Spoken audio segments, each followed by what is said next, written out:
Anthony Bourdain once said, "Travel isn't always pretty. It isn't always comfortable. Sometimes it hurts. It even breaks your heart. But that's okay. The journey changes you. There is a kind of life that reaches you, and there is a kind of life that passes through you without ever leaving a mark. Once, almost everyone lived the first kind. They were broken open by the places they went, by the strangers they met, and by the slow and unrepeatable hours that made up their days. They returned home as someone slightly different than the person who left. That is not the world most of us live in anymore.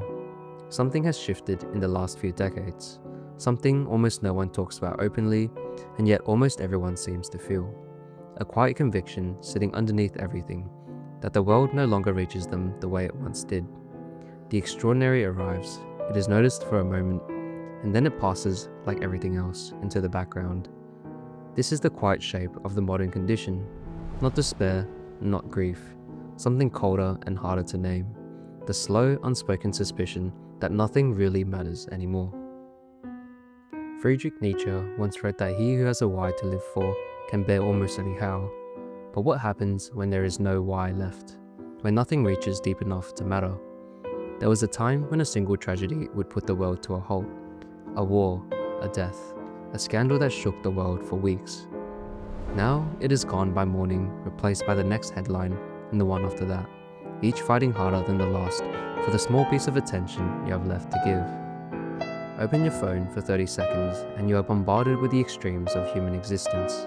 The most insane, the most beautiful, the deadliest, the most miraculous, served back to back without breath, without context, designed only to keep your nervous system in a permanent state of mild emergency. The novelty is endless, the stimulus never stops, and somewhere in the middle of it, the meaning of new quietly dies. Only a few years ago, the COVID-19 pandemic stopped the world.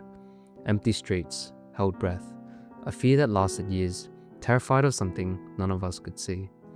And yet today, the hantavirus, with a mortality rate several times higher, does not even make the front page. You would think the weight of each new horror would compound, that fear, repeated, would sharpen the senses rather than dull them. But the mind has never worked that way. What once stopped the world for weeks now passes by morning, and what once shook a generation is forgotten by the next news cycle. And it is not because we have grown cruel or careless or weak. It is because the mind is doing exactly what it has always done. The mind is not built to keep sounding the alarm forever. It is built to find a new normal and settle into it. To file the extraordinary as ordinary. To file the urgent as routine. To take whatever the world places before it, however terrible, however beautiful, and quietly fold it into the background. The same instinct that lets a person stop hearing crickets outside their window is the instinct that lets entire societies grow numb to wars, plagues, and collapses. It does not announce itself, and it does not ask for permission. It simply happens, moment by moment, headline by headline, until one day, the world has become a place that no longer reaches anyone at all. This is the first force, and it is only one of two. The second is older, quieter, and far harder to escape. Anthony Bourdain was broke for most of his life. Long before the books, before the shows, he was washing dishes, sleeping on couches, surviving on cigarettes and a cheap food, and a kind of hope that does not really feel like hope when you are living inside it. He was nobody, and yet somehow he was paying attention. He was watching the line cooks. He was listening to the immigrants working beside him for almost nothing. He was collecting the textures of a life the world had not yet given him permission to be proud of. The point is not that poverty is romantic. The point is that even when Bourdain had nothing, he was somehow still there, still in contact with the world. And that is the thing most people have lost, even the ones who are not broke at all. The cost of staying alive has become its own kind of prison. Rent climbs, groceries double, wages stand still. The path your parents walked, the one that ended in a house and a quiet middle-class life, has quietly closed behind them.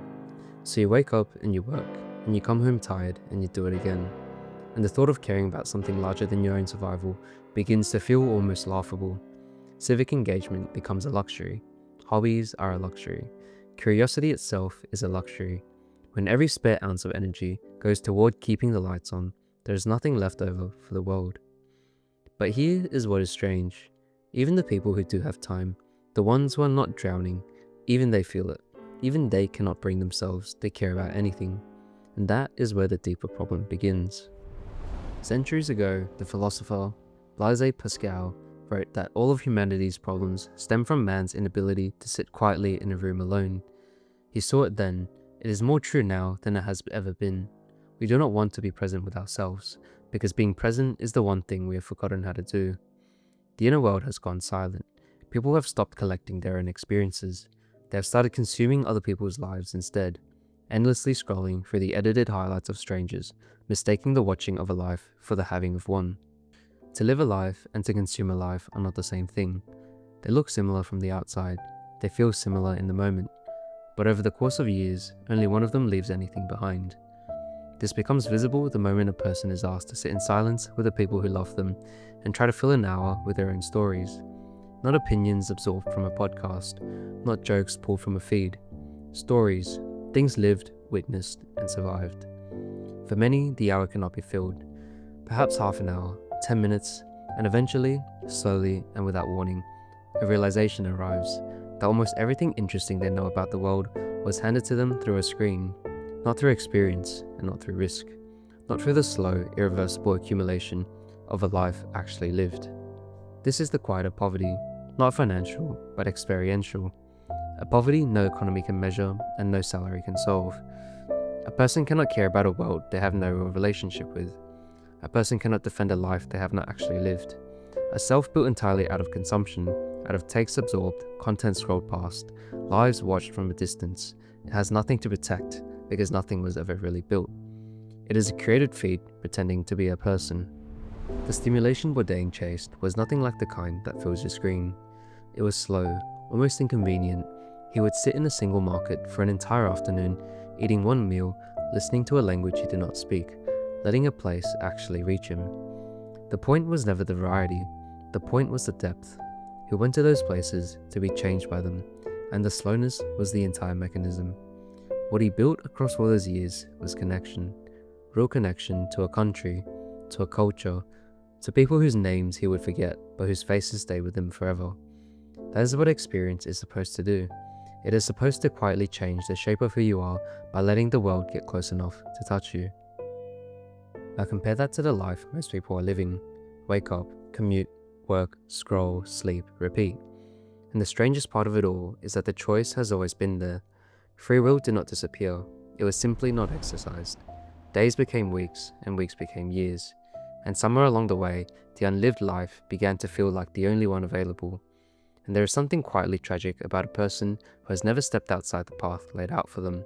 Not into a new coffee shop, and not into a slightly different version of the same routine, but into something unfamiliar, among strangers, into a moment they could not predict.